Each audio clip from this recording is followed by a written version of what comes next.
Hey, GED students, let's take a look at this little more challenging application of exponents here. It says, which of the following expressions are equivalent to R, and we see the R's in parentheses, R's in parentheses. So I'm saying R times R times R times R times R, okay? And choose all that apply.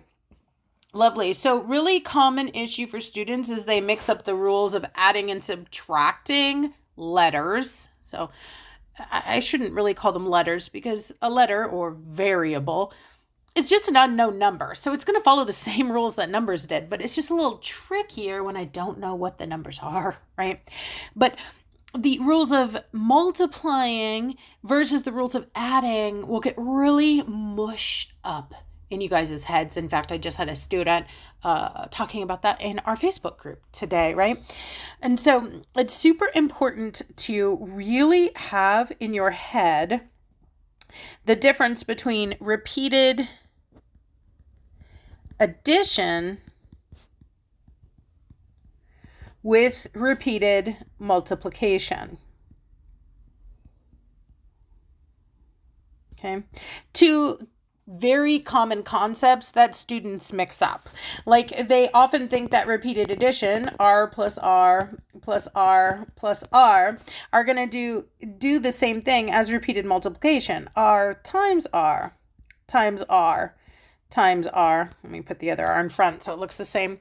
And so they'll mix up the rules, right? So anytime you're getting confused, you're getting lost in letters, take it back to what used to happen with numbers. That's what I want you to do. I want you to say, I have no idea what's going on here with R. I kind of want to vomit just thinking about R.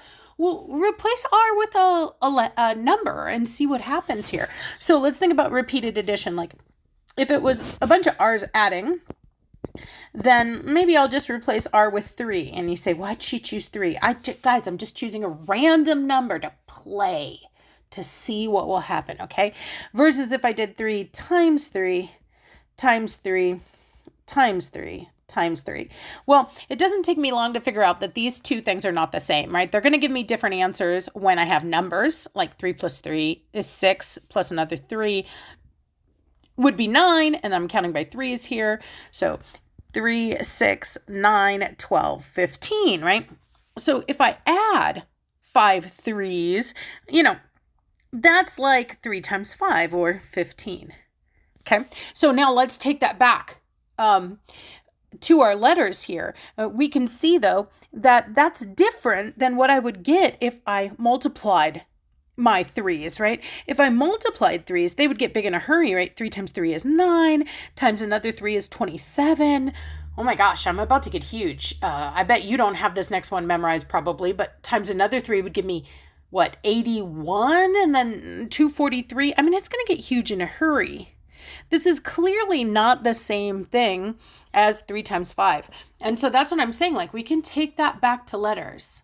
If adding a bunch of threes did not give us the same answer as multiplying a bunch of threes, then adding a bunch of R's will not give me the same answer as multiplying a bunch of R's, okay? So I'm going to narrow out D, okay? Here I was multiplying, here I was adding R's, not the same thing. And then we see one other thing, like when I added a bunch of threes, one way to talk about that, right, was that's 5 threes, or 3 times 5, or 5 times 3, okay? That's clearly not the same as when we multiplied with a bunch of threes. And so I'm also going to cross off 5R, okay? 5R is not the same as multiplying R 5 times. 5R was the same as adding R a bunch of times. Okay, woo, we ruled out 2. We only have 2 left. Well, hopefully after doing the lesson in lesson 2, unit 0, lesson 2 on intro to exponents, that one way to talk about repeated multiplication, we can simplify it like we did here. We could perform the multiplication, or we could simplify it into its exponential form. We could say that that's the same as 3, the number 3 multiplying by itself 5 times, or 3 to the 5th power. So if we can do that with numbers, we can do it with letters. Okay, if you multiply 3 5 times and you can write it as 3 to the 5th power, you can multiply r 5 times and write it as r to the 5th power.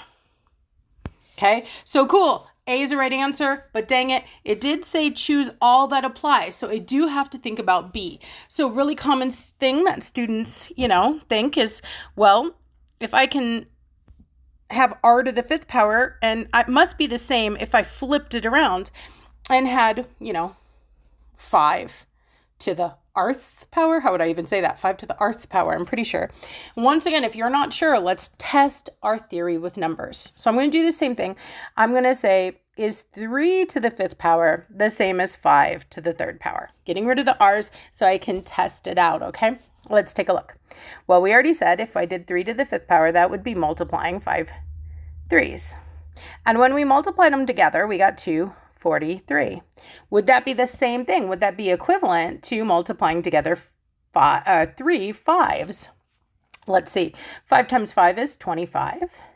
25 times 5, let's see, 25, 50, 75, 100, 125. That gave us 125. Okay, so when I flipped the 3 and the 5 and the 3, I flipped what we call the base and the exponent. It did not give me the same thing with numbers. So guess what? It's not going to give me the same thing with letters either. I can't assume that it's going to give me the same thing. And so no, B is not right either. In this particular problem, my only right answer was A. And I think what you really need to take away from this is I hope you just remember. Okay, I hope you just look at all those symbols. They make perfect sense to you on the test, and you're like, of course it's A. But for a lot of us, especially once letters get involved, that overwhelm, that anxiety starts rising. We start doubting ourselves. We start going, what are the rules again? We forget that this thing R or X or P is just some mystery number. Okay, so if it's stressing you out that bad, pick a number and play. You might not get it perfectly right, but you'll get yourself back into that logical framework, out of that overwhelm, like, oh yeah, this is just a number. It's going to behave like numbers always have, even though it's a mysterious number. Ooh. All right, hard work. You guys did so good. Super proud of you. If you have any questions about this, drop it in the comments. Otherwise, happy learning.